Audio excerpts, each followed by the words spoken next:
So thank you everyone for joining us tonight. It's wonderful to see so many of you logging in. My name's Sorcha Dallas. I'm the custodian of the Alistair Gray Archive, and I've been responsible for setting up the Scottish Artists Archive Network with Tilly Hedden from the Wilhelmina Barnes Graham Trust. If you'd like to know more about what we've been working on, you can follow us on social media. You can also go onto the website. We're also going to be starting to create a regular newsletter too. So we'll be sharing more information on social media tomorrow about that. But if you want to go into the link in our bio or go on our website, you can sign up for that too, and that'll keep you posted of future events as well. This is our third Scottish Artists Archive webinar, which follows on from the one that we had a few months ago with Ellie Porter, where she was discussing the work that she'd been working on with the Art 360 programme in Scotland. So we're really delighted that this evening we're going to be joined by two of those artists that I know she kind of skimmed over. It was a lot that she packed into that presentation, but we're going to have a bit of a deeper delve tonight really into the archives of Alan Dimmick and also of Claire Barclay. Right, we've created case studies for both Alan and Claire, which are on our website too. So if you want to find out more about them, please go to the website and you can explore that as well. Also to say, and you can see on the slide that we've got on the main page now, that we'll have a follow-up webinar from this event, which is with Sheila Atkinson, another artist who was featured in the Art 360 programme. And that's next month, and Tilly Hedden will be hosting that. So the format for the evening, just to give you a bit of an overview, as I mentioned at the top, we're going to be recording the session. So if you can make sure that your audio is off, and we'll be sharing that online afterwards. I'm going to do a quick introduction to Alan, hand over to him. Then I'll do an introduction to Claire and hand over to her. There'll be a time at the end for questions. If you'd like to put your questions in the chat throughout the course of the evening, please do that, and I can pose them to both Claire and Alan at the end. Or if you prefer to come off mute and ask that at the end of the Q&A, then please do so, whatever's comfortable with you. Okay, so let me just start by introducing and getting into the session. I'd like to introduce Alan Dimmick. Alan has been a photographer for over 45 years, working within the art world, documenting artworks and exhibitions, as well as portraits of artists and exhibition openings, alongside wider cultural events. He's always worked in black and white with the same camera since 1979. His archive now consists of over 100,000 images, and it's ever growing, with up to 2 to 3 new rolls coming in every week. It covers a wide range of subjects, from school days, from family, friends, and everything that interests him. So really delighted to pass over now to Alan Dimmick. Thanks. Can you hear me okay? Thanks very much for that, Sorcha. I'm really pleased to be here. I'm in South Block in Glasgow speaking to you. This is my, I don't know how much you can see behind me, but this is my studio come office, come archive, I guess. And it's a bit of an overflow from my house as well, but I quite enjoy it. So hopefully you can hear me okay and see me okay. Do you know, it's funny, back in the summer of 2019, in the space of a week, 3 different people emailed me and phoned me to say, Alan, you know, have you ever heard of Art 360? Because, you know, you really should apply for this. And I said, what? I'd never heard of them. And I looked into it and I thought, well, that looks quite interesting. So myself and a friend put together a kind of basic application, and we were successful. And the next month, I can't remember when it was in the summer anyway, Ellie, and in fact, I'm going to show you that first slide. Sorry, I forgot to do that. That's just an overview, I guess. I'm not sure if you're aware of the kind of work that I do, but that's just a kind of opening. It's quite a wide choice. The subject matters there from my mum. So, you know, in fact, climbing a ladder up to our flat roof at Annie's Land to Alistair Gray on the left. It's quite a well-known, you know, photo now. But anyway, a lot of people say, Alan, you know, all that work you've got, it's a total archive. You don't realise what you've got in these cupboards. And what I did have in these cupboards were, if you can look at that slide of all these folders, they had been getting populated over the last, I don't know, 40 years for sure. I'd moved house quite often, so quite often they were kept in pretty grim basements, and I had roofs falling in on them and stuff. So I do remember having to hang them up on my mum's pulley to after I'd washed them. So they were in a bit of a state, and so in a way that that we had a great afternoon with the wonderful Ellie on the left there and Mark on the right, and we just spent a good couple of hours. They were raking through some of my filing cabinets and just chatting about Glasgow and chatting about all things. So it was a lovely introduction. We got £5,000. When I say we, at the start it was just me, and but getting that amount of money enabled me to quite quickly actually buy some proper archival sleeves and boxes. But I really, really quickly early on, this is a photograph of what's behind me as I speak. It's a bit of it's quite full of stuff, but all my working spaces end up being quite full. There's quite a lot of books as well, but it's it's a really good space and it kind of works for me, I think. I'm in here quite a lot. We actually, it became very, very clear to me really early on that this task was going to be way, way bigger than than I could ever imagine for me to do it because I'd never counted up the photographs I'd taken. I just don't stop taking photographs. It's kind of what I do really. Every week does go by. Sorcha says 2 or 3 rolls a week, and that's about right. Um, so it ever grows, and I had to get people to help, obviously. So at that point, we thought we should try and get an application into Creative, it's a larger application to sort of Creative Scotland, and we were successful, which was fantastic. Amanda Cattle was really, really supportive. We had quite a few meetings with her, and it was what a change it made. It managed to get almost £50,000 and we could employ. Well, I managed to get a team of about 4 folk. Oops, sorry about that. Here's 3 of them, and it happened through lockdown actually. So we got the money maybe 3 or 4 months before March 2020, and we were feeling our way a little bit because I'd worked in the Mitchell Library when I was about 22 as a photographer, and I quite enjoyed that. But I was always just taking photographs of things. I didn't have to think about how to organise an archive, and I could never have done it. So we did kind of work out a way that kind of suited us. In that top left image, that's Audrey, who still lives in Glasgow. She's a French lady, and she was brilliant. We kind of managed to transfer a lot of the older negatives from these old sleeves onto our scanner. We've got a couple of scanners, and the wonderful Jack is top right there, and my son was involved as well because he's an amazing web designer, and he managed to get the website up and running. So that photograph on the left with my fancy gold letter set on it was my very first folder of photos when I was maybe 16 or 17. And you can see how far they hang out from the folder, and that's a really bad thing because the paper gets really brittle, the ends of the negatives get really damaged, moisture can get in, and that's me in the right looking up at my bay window.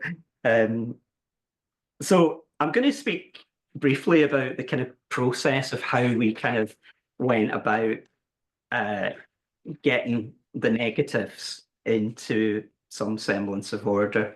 So basically, we take a strip of negatives from the old sleeve and then put it on the scanner and scan it straight onto the computer, and it'd make this digital contact print, which is what you can see in this page here.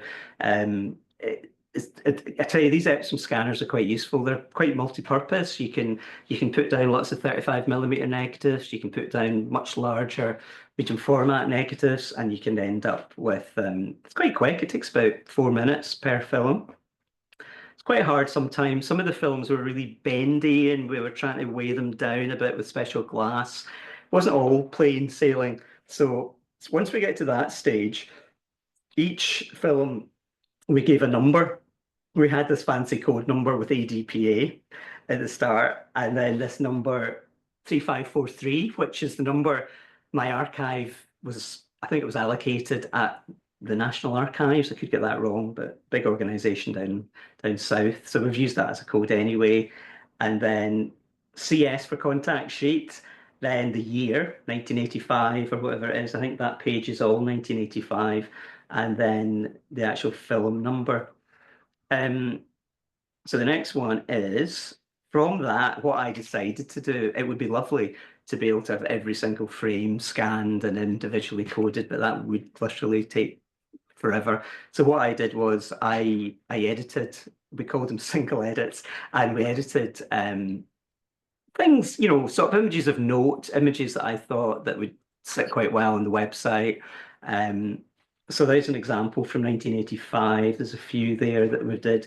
And so we've got the year, the film number, and then the frame number. So in theory, I can go from that nice photograph of Alistair in Ashton Lane.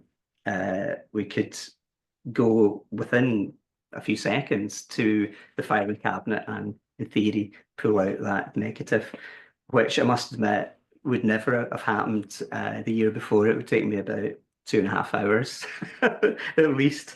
So that was, so it's a simple, I mean, other archives would do things very differently, but we kind of just found a way that worked for us in a really simple way. I think a lot of photographers do use different systems, and the main thing is that it works for them. I think, though, that part of my photographs, the art, what to do with the art world and artists, they're up in the GSA archives as we speak, and they've been there for a year or two. They will eventually recatalogue them to whatever system they've got, but at the moment that hasn't happened. So that slide that's on at the moment is just a screen grab from my website from 1985. So, it's, if you click on it, you should get the code number as well. And it will have a title. It's quite a lot of work actually having to tag all the images and title all the images, but we're certainly getting there. Let's go to the next one. Yeah, so I just thought I'd take a picture of a nice new negative folder and box. They're really good, these boxes, because they actually fold right over each other. So once they're closed, nothing's getting in. They're archival, they're sort of pH neutral, etc. And these sleeves, by appointment to the Queen, it says on them, they've got a little fancy end piece that means that the negatives can't pop out. How often I've seen students lift up folders and the negatives are falling straight out onto the ground and whatnot. So so they all live in these nice, oops, hang on, they all live in these nice boxes, which is really, it never fails to satisfy me every time I open the door and I see all these years that you can just go to straight away. The image on the right is filing cabinets full of prints, and these are, I've never thrown out any prints I've ever made in my life, and a lot of these prints date right back to the late 70s and early 80s. And to be honest, that they're in a kind of order of subject matter, but that there's a lot of work to do in this project. It's never going to stop really until I depart, and even then it'll probably be lots and lots of work to do. So it works for us at the moment. We've managed to, at the present time, we've done up to the year 1999, which sounds 25 years ago. It's kind of the halfway mark in a way of the time I've been working in photography. All the art stuff was much later as well. I worked intensively between about 97 through to 2015. So there's probably about, over 20 years of that kind of segment in the Glasgow art world that's all scanned and catalogued, and that's the art school were keen to take that. So it's safe and sound up there, which is good. The project, that part of the project ended at the end of 2022, which is a while ago now, I suppose. But since then, I never really realised the kind of amazing crossover that my photographs would have, and all sorts of different different places and different people. I get emails a lot from folk writing big academic books, and they're asking if I've got an image of this performance or this artist or this event. And often I do, but sadly often I don't as well. People do think I've been at every event there ever was, and I will be able to, I get asked about photographs 20 years before I was born. I don't quite know how old folk think I am, but they do think I've been around. Or an event that took place for one day when I was, 14. But it's quite funny, but that's the way it is. I get people though like that are costume designers for film, or they're trying to get really detailed images of clothing that might just be perfect for a particular point in time. So I would never think things like that would be a thing for my photographs. But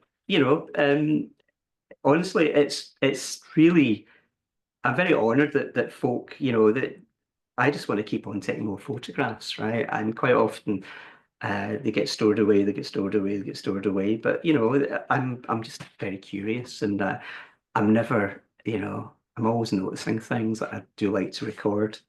There was a good project though, just after the digitization part finished, called Outside the it was called Outside the Archive, and that happened in the summer of 2022, and it was mainly in the West End of Glasgow, but there was some in town. Jack Arts where they offered some free space on these. I think they're called Parisian drums. I think, although I think it was Berlin that they first started, but apparently the road sweepers used to keep their brushes inside them, so there were little sort of TARDISes for storage things, and of course, very quickly they became a fantastic way to advertise. So I managed to get quite a few of them actually, and they were on billboards, they were on these drum things, they were in pop-up sites, including things like old cash line machine points.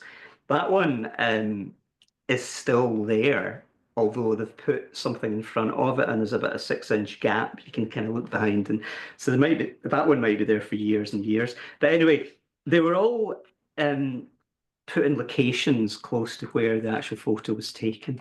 And a lot of the photographs were taken quite a while ago, back in the 80s, some in the 70s. Also got access to these illuminated panels near the art school. I mean, some had interiors, some were portraits, some was architecture, urban landscape, but they all reflect back to us the city and the spaces, the people, the lifestyle, the culture that sort of make up all our communities. Some of the context hadn't changed at all, and I did these walks around them, and it was great fun because I have a great love of Glasgow and Glasgow history, Glasgow people. So some had changed beyond all sort of recognition, and some were almost exactly the same as well. There was another one that we did. There's another example. So the top image, when I was my last year at college, I did this documentary project, photo documentary on woodlands, where I managed to get access to quite a lot of flats, and Scottish Ballet was still there. So that bottom image is a chap called Victor, who's the kind of main ballet dancer, who got in touch really recently because he'd heard about it, and so there's been a lot of lovely connections made.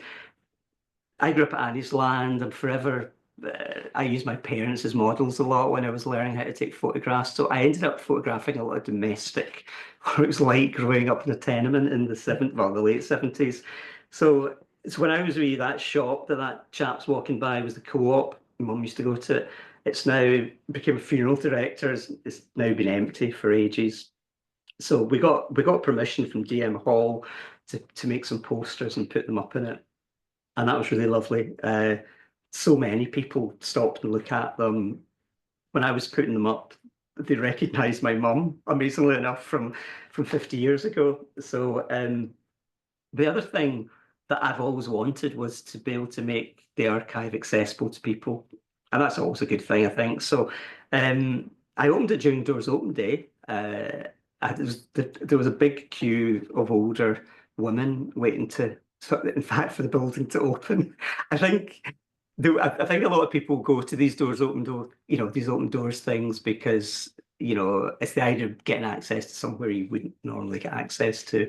So it was good fun chatting to them. Although I'm not sure, I probably should have tried to organise an actual exhibition but I was making sure they got a good rummage through filing cabinets and through boxes and stuff. So I would probably do it again.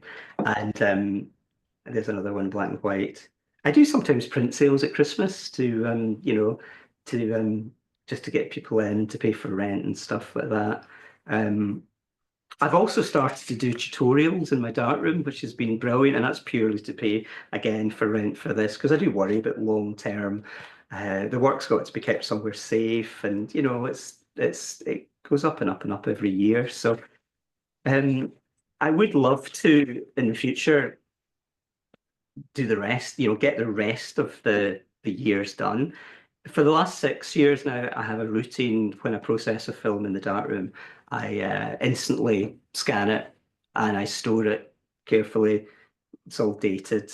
Um, so it wouldn't be such a big task to sort of do 2000s. There's a little gap in the early 2000s, no, well, maybe 2009 to 2015. There's that kind of gap that at the moment they're sitting down in a filing cabinet here. So yeah, there's still a lot to do, and it's quite a worry sometimes, because it's lots and lots of time involved, and I have to pay staff well, of course, our SEU rates. So I hope that might happen. I'm not quite so busy. I'm 64 very soon, and I'm not as busy with lots of commercial work as I used to, although I still do a bit. So, and I want to be able to spend much more time on my own work. Just lastly, I think that's almost 20 minutes. I hope I haven't overrun, Sorcha. That's just the studio with a nice picture of sharks there. Yeah, hopefully in the summer, I go down to Millport every year and have done since I was born. So I was thinking if I ever missed a year, I think even in lockdown, they let us down in October. So, and I've been photographing Millport for a long, long time. Well, mainly I wish I'd taken photographs when I was really young, actually, but my parents did a little bit. But anyway, so in July, I've got an exhibition for 2 months in this lovely building called the Garrison. So um, we've applied to Creative Scotland to help with some funding, but we'll just wait and see how that goes. The show hopefully it'll still happen. So that's another part of my archive that's really close to me. The image on the right, which is my mother arriving at Millport in fact, with her camera round her neck. That's in the Scottish Maritime Museum now. They own a set of 4 or 5 images that kind of sums up doing the water images. So I'm looking forward to that.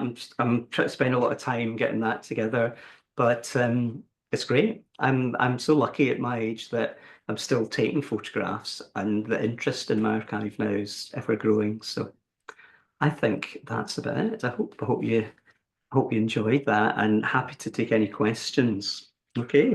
Thanks so much, Alan. As I said to people at the start, we've got a few questions already in the chat, and we Have can you? compile them and get into that Okay. at the end, if that's okay. Because I think Surely, we're going to yes. go into Claire's in a moment, and then we can have questions for both of you at the end too.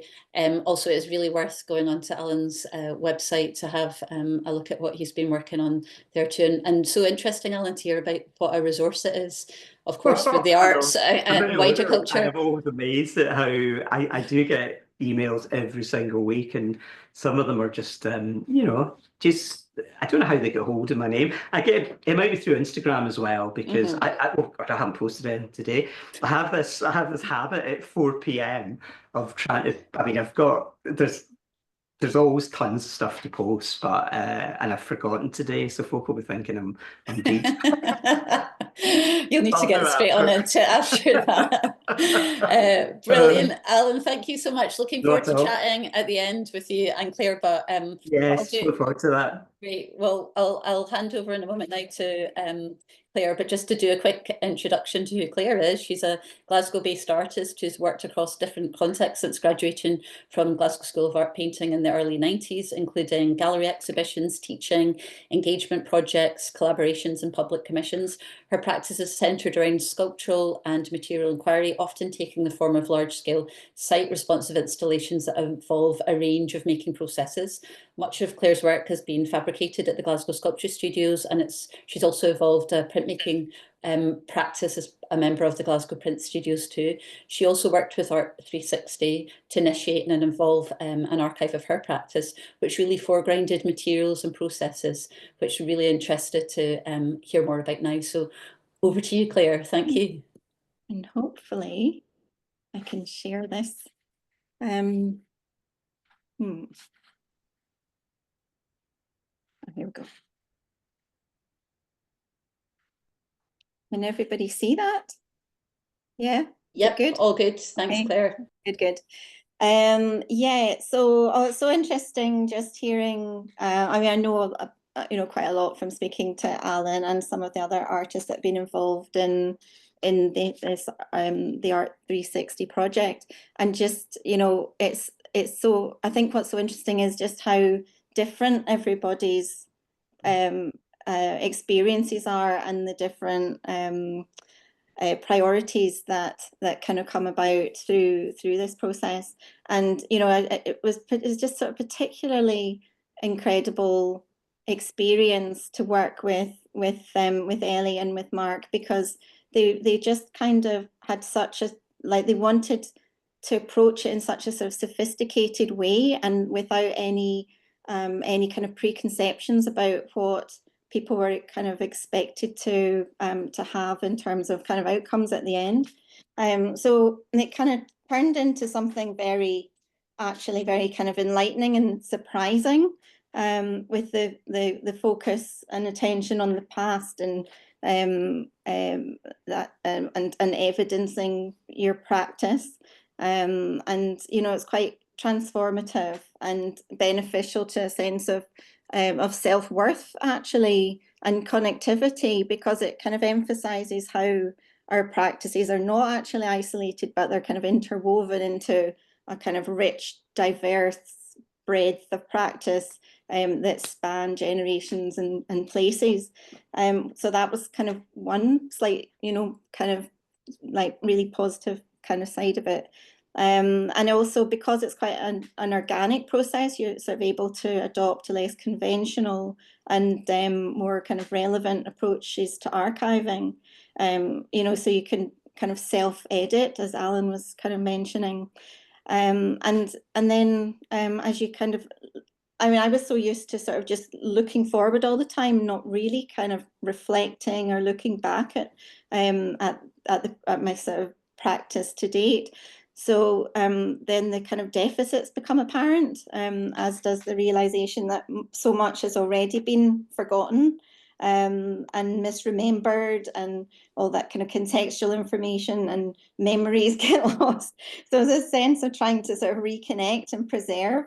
And also with that, I started, another slightly surprising thing, I sort of started to realize that I sort of started to feel a real responsibility to kind of capture the appreciation and support and opportunities that other people had provided to me over the years. Yeah, so there's this kind of constant building and fracturing of relationships to people and places as you kind of move from one project to another, and there's a sort of intensity to exhibiting and having that kind of temporarily inhabiting a space or other people's spaces to create work together. But that I suppose that sort of provides a kind of grounding, despite, so your practice kind of provides a kind of grounding despite these kind of inevitable upheavals. And then the other thing was that, I kind of realized that my own voice was really not very present within the material that I had accumulated over time. And so working with Art 360 enabled me to kind of take a degree of ownership over how I wanted my work to be kind of defined and talked about and documented and shared, that it felt in line with my own kind of personality. Didn't sort of feel like I was kind of compromising that. but yeah, so kind of very soon, also what became apparent was that I have a lot of beautiful documentation of exhibition projects and different kinds of projects that I've done over the years, and I'm very lucky to have that kind of quality of documentation. But it sort of became apparent that there's so much about my work which is very kind of focused on materiality, that was missing from documentation. So how you kind of capture the atmosphere of and the mood of a work, the smells, the sounds of a place, the kind of intimacy, the physical feeling that is evoked by that kind of intimacy or sort of proximity to work. So yeah, so as a kind of way of trying to deal with that, I've done a few. It became kind of apparent through these really kind of vibrant, interesting conversations with Ellie and with Rona Taylor, the artist Rona Taylor, and the filmmaker Marissa Keating, who the Art 360 funding allowed me to sort of pay for their involvement in this archive project, this archive process. So through these kind of very fruitful conversations, it sort of emerged that I could maybe approach it in various ways. And the first thing was to start to sort of gather together objects from the installations and create these little kind of archives of physical objects that then are like remnants or souvenirs from the works that actually people could touch within an archival context, and kind of get a sense of the yeah, just like what things sort of touch, what things feel like, and what how the material behaves and how it changes over time, all that kind of ephemeral stuff that is kind of the focus of my work. This is a little box with lots of different fabrics that I've produced for different installations over the years. And then there's the more kind of conventional stuff, all sort of exhibition material, which, now we're in this digital age, there's something quite magical even about that. So I'm kind of glad that I actually have retained all of that printed matter, that sort of speaks about kind of time and place. And then there's all this like photographic, tons and tons and tons of photographic material. And this is just a little collage of some images, just sort of random images that I've taken. But there's that, I think, for me is the area that's been less well addressed because of, as Alan was saying, just so much time, and the funding was going towards paying other people to come in and kind of help. But this is a job that I have to, find the time and kind of slowly sort of sift through. So going back to what I was saying about my voice, maybe like being kind of missing from all the sort of material that I'd gathered, made me kind of think maybe actually what I needed to do was start writing down my thoughts and memories and recollections of different projects. And then also what I did was I invited various people that I'd worked with on specific projects. So Kitty Anderson, who had actually invigilated my project for Venice way back in the day, and Fiona Bradley, who I worked with on my show at the Fruit Market, and Christine Borland, who we kind of went through art school at the same sort of time, and so we kind of spoke about these kind of early years of art school and kind of graduating. So and also this was all happening coinciding with lockdown, which was a perfect lockdown project, where we could then do these interviews over Zoom, and then they are recorded and transcribed really easily from that format. So actually, yeah, so that actually became a really kind of useful way of going about things. And then I just kind of worked with, like, InDesign in my kind of rudimentary way to create a series of booklets that, I mean, I've made these 12, but they could be kind of ongoing. So whenever I feel like there's sort of stuff that needs explored, or kind of areas of or particular projects from the past that I feel it would be interesting to revisit and try and kind of pinpoint things about them that, you know, that are kind of not really explained fully just with documentation, photographic documentation. And then yeah, so this is like one of the interviews with Kitty. And then there's also the sort of physical stuff. So, you know, I have these planchettes full of prints. So I have a kind of archive of prints that are kind of all the print works that I make are all kind of individual anyway, but I kind of try and keep one of each sort of body of work. So you've also got all these kind of actual objects. This is a kind of sewn piece that was part of an installation for the Guangzhou Biennale. And so I have this object that was part of an installation. So it's not really a work in its own right, but I don't want to throw it away.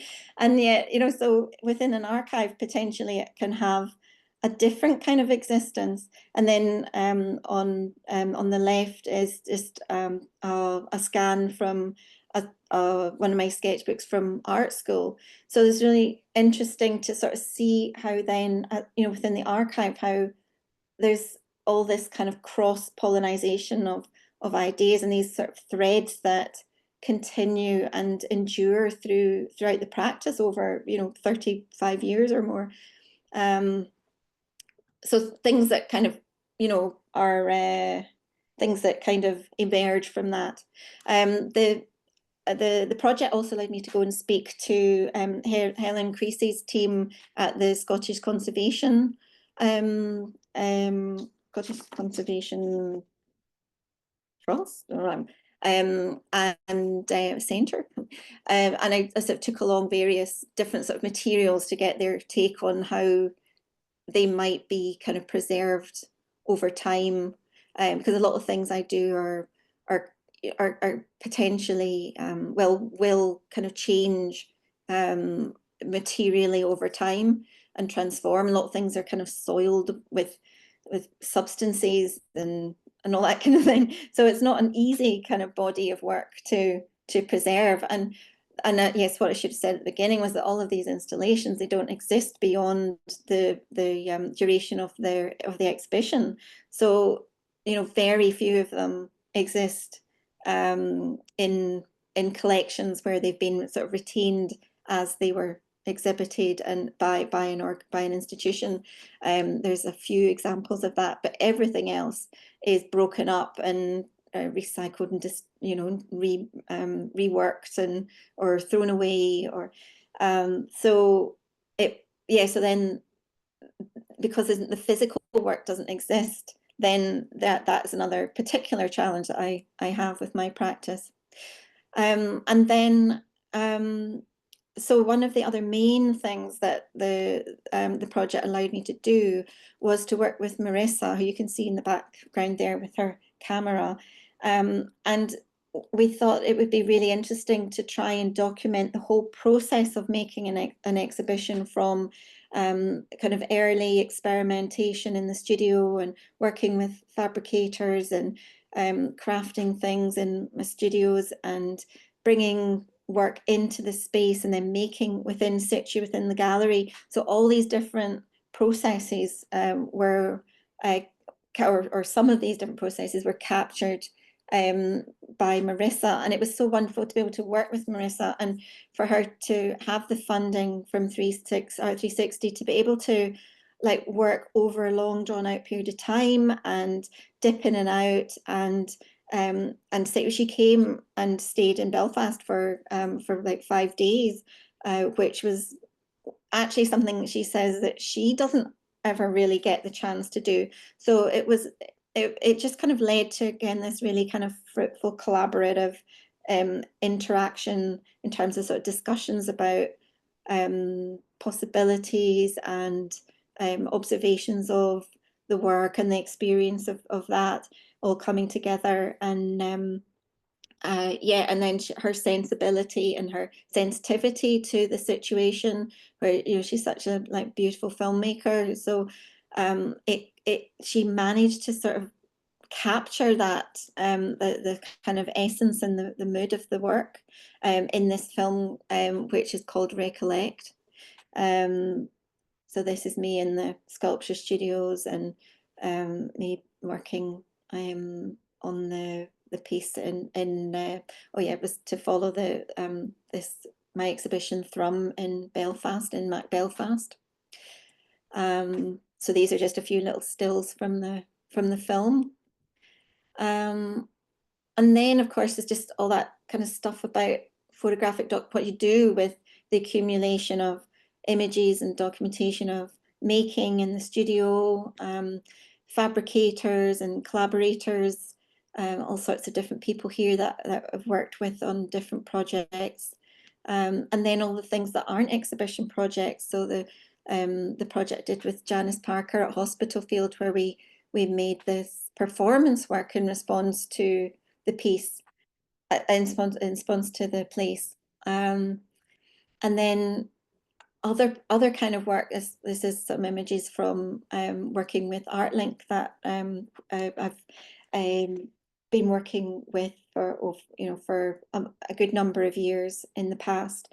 So it's like, how do all those things kind of work their way into an archive to give a much sort of fuller picture of how artists practice? Quite often there's this focus on the exhibited works and not all these other things that kind of contribute to that. So yeah, so really that's and I think there's something also to be said about this ability to kind of self-edit rather than going about things in a kind of conventional way where there's a sort of tendency to just kind of collect everything or nothing at all. So we can, as artists, edit out what we feel is relevant, and to sort of apply a kind of pragmatic approach where it actually could be contained within a kind of scale that potentially could have a life afterwards. And it's so great to hear that Alan's archive is being used in so many ways by different people, and elements of it are finding homes in different places. And that is something that I've not pursued, so I've no idea what on earth is going to happen to my archive, whether it will end up in a skip after all this hard work, or yeah. So I think that's why I think this kind of discourse with historical archives and living archives, people that are creating their archives, people that are looking after people's archives, that I think this network is a really kind of positive way of trying to like answer some of these questions and try and sort of think about how could these things function beyond them being created. Wonder if there was anything else.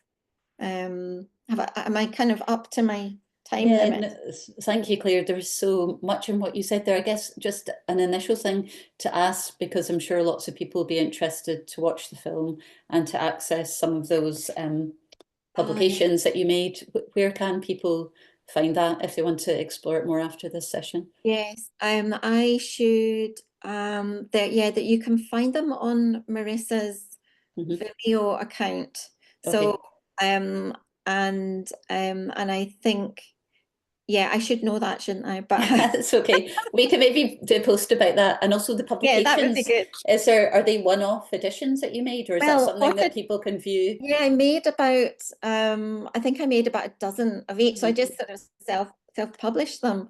And yeah, so I am wondering, well, what I'd like to do is put together little groups of them into a little archive box with a CD of Marissa's film, and potentially some other little goodies. So you kind of almost have a little A5 box that could then go into different archives.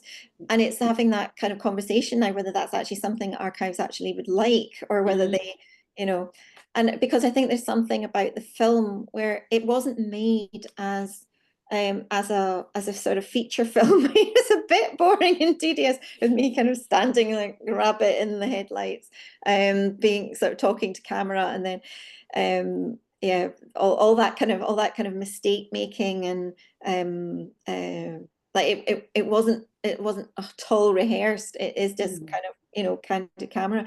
So it is designed to almost be seen within the context of the archive, you know, rather than be kind of going out there as it. You would approach it in a completely different way if it was a more you know, a more informative it would be an informative film about your practice, but this isn't informative in a very different way. You know, it picks up on things that I was surprised to see through the filming, like you know, your kind of gestures, or your kind of weird improvised skills, or your repeated actions, or, you know, what a figure looks like walking back and forward, unraveling thread of a cone, you know. So these sorts of things, when you actually then see them in a kind of from a sort of detached point of view, can kind of quite informative. Yeah, I can imagine. And I think that's what came across with what you presented there. And how do you get that balance of sort of self-editing the work, and also because you can't keep all of this.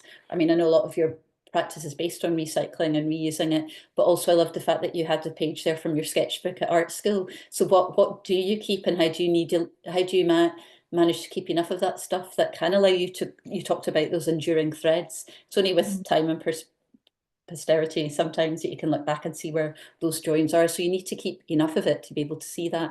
But often you don't know at the time what's going to be the thread for the future too, Other right? people would keep different things. Exactly. You know? But then you would end up having, you know, way too much volume, and then it becomes a burden. So you'd rather maybe try and edit it yourself.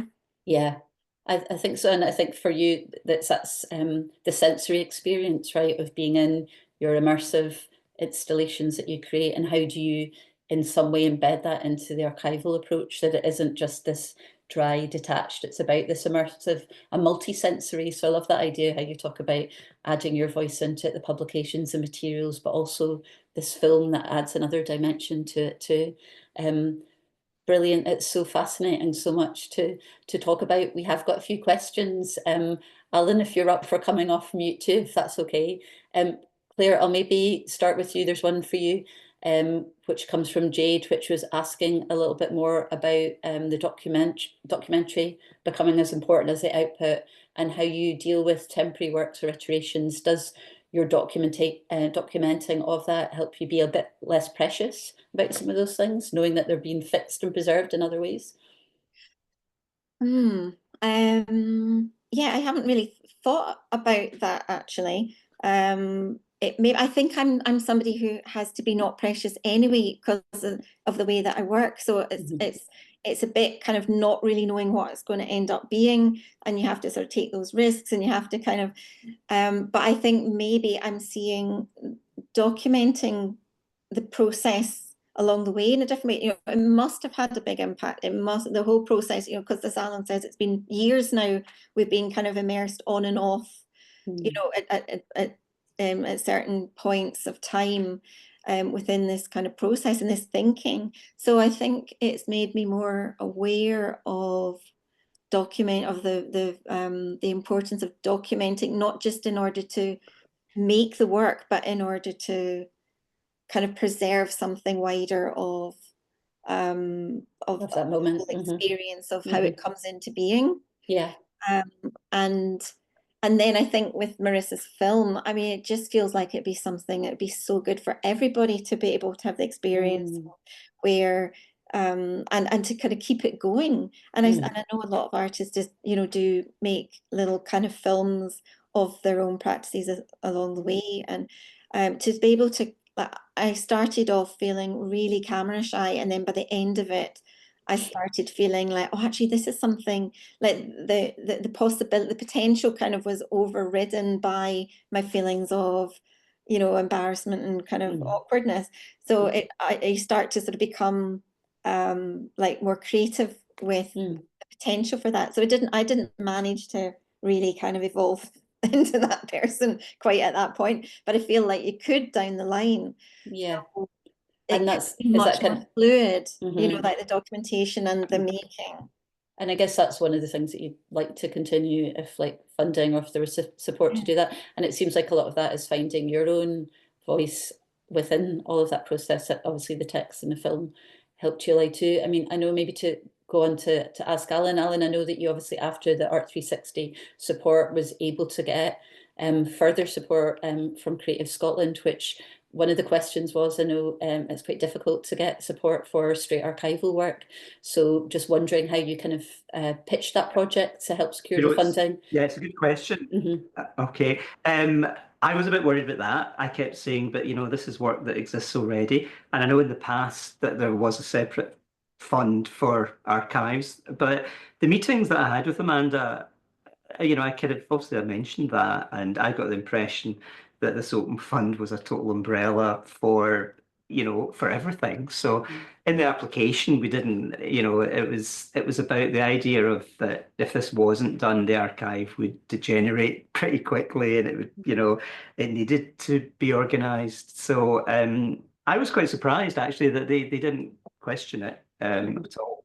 So that's all I can say about that. And I was really relieved because, you know, I was aware that in, I don't know, maybe 10, 15 years ago, there was a kind of pot of money that was more for archives, but I think that all changed. So I think the best thing to do is just to broach the subject and see if they'll go with it. I mean, I think I was lucky with Amanda because she was very involved with Richard DeMarco's archive, I think, you know, and you know, she was a great supporter of archive. So I mean, I guess I was And quite. I guess it's like thanks to her support, the Art 360 got support up in Scotland too. Isn't that right? Honestly, Art 360 made such a difference. There's absolutely no way I would have got the Creative Scotland money if it wasn't for that initial Art 360 thing. And I mean, talking of Marissa, I mean, she eventually became my archive manager. She made an amazing film about me, which has been such a useful thing to be able to show to people. So I think every artist that had the archive would get a film made, but yes, they're all on their the Art 360 website. Yeah. So you can access them there. Okay. Okay. Can I talk? I know you briefly mentioned it, Alan, in terms of the approach to archiving and how it's made you think about, you know, as you're taking your archives, all these archives that we're talking about are constantly growing because you're all still practicing and making work, but it's maybe made you think about how you maybe store or, you know, it's impacted how you're recording that as you go. Can you talk a little bit more about that? Because I guess neither of you have necessarily got funding at the moment to designate a certain amount of time to maybe retrospectively or work on certain parts of the archive, but what has been the legacy on your sort of day-to-day practice and thinking through maybe how you manage or sustain some of that with this kind of archival perspective? Oh, it's absolutely way more organized in the sense that when I was very young, I was quite good at always writing in great detail what I'd done. And then I'll tell you, when I started to do a lot of the art stuff and I was shooting so much work that I was quite gung-ho, and I'd be putting sleeves into folders, putting them away. And then like during the process of scanning it all, I was looking at like lamp fittings, what windows were like, try to work out what art gallery it was in, and like try to work out what show it was. And if I had just written down exactly what it was. So now when I finish a film, I have loads of notes on the actual film, and then I'll scan it, and then I'll store it in 2 different hard drives with everything's annotated and dated. I haven't exactly coded them all yet, but I don't think that's such a huge issue. So I think when I do go back to perhaps getting everything in total order, it's going to be a lot easier. No, I do, and it isn't just me. I say that to everyone that I teach or everyone that I'm talking to, is make sure as soon as you are finished, you put it into the sleeves, you make sure you title it. Loads of people still don't do it, but Yeah. I completely quite OCD about that now, because Mhm. it's information like that. Yeah. I spent hours trying to work out simple things that, but I tell you, if Kev Hutchinson was still around, he would have remembered. Being able to. And Alan, I was going to ask you about how much do you, because you're in a way you're the best resources of your own work. And for anyone who's met you, known you, walked a little bit around Glasgow, you retain such a depth and knowledge of the city and of its history. How much are you embedding that kind of oral history into your archive as well, so that it is fixed for posterity? Also, I know that Marissa and also Sally Johnson, both amazing folk, and they've helped me so much. Both of these people are really into oral histories, and I really enjoyed doing the film. It was very, there was a lot of recordings talking about things. It's such a skill tool to do that. In the Millport show, I'm hoping to have little sound bites about each photo, talking about what I was feeling about when I was taking it, or what I was trying to achieve. But it was my mum, of course, that got me into a love of social history, and I've got some tape recordings of my mum, but I totally wish I'd done it way more. I really do. And there's a lot to be learned. I listen to them quite often online of all sorts of different things. So Yeah. I'm well up for that, and hopefully Yeah. I'll be doing more before I Yeah. forget things. And I mean, that maybe ties in with, I know you're talking about the research outcomes that have come, and often unpredictable research outcomes that have come from your archive, like people contacting you from academia, from filmmaking, to get context from a certain period of time. I guess you can't underestimate the impact that it can have for wider culture too. And Claire, in a way, you're talking about wanting to do that, but often where is the mechanism to help support it? And there's a comment that Malcolm Dixon has just sort of shared in the chat there too, about how unfortunately Art 360 has wound down. So there's a deeper gap in addressing how and where artist archives can be developed, not for posterity, but for public facing purposes, as resources to learn from. And I think that's really what, has come out from this discussion too, the kind of need and the willingness to want to do that, but I guess the lack of resourcing and support at the moment to be able to really join this up and help build a network and make some of that a bit more achievable.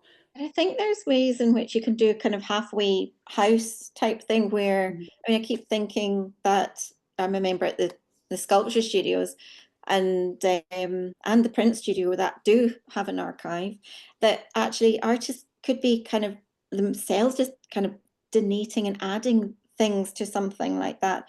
The sculpture studios could have like just a shelf somewhere where everybody just has one box and there's quite a lot of material in there, as then it wouldn't need funding to do it.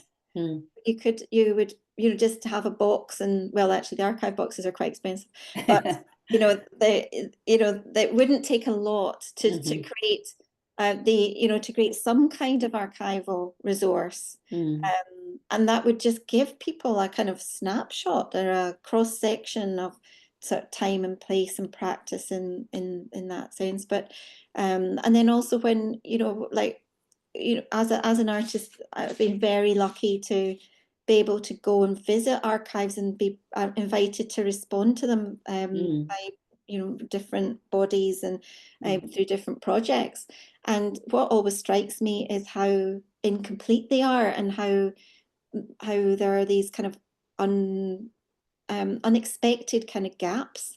Even something like the Henry Moore Institute, they have all these boxes of all these amazing artists' names on them. You take them down, you open it up, and there's a letter in it, nothing else.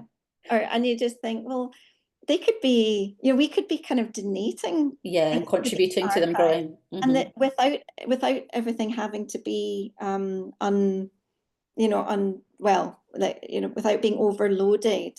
you would, I think it's a conversation Yeah, that it's great absolutely. to have as a network. Hmm.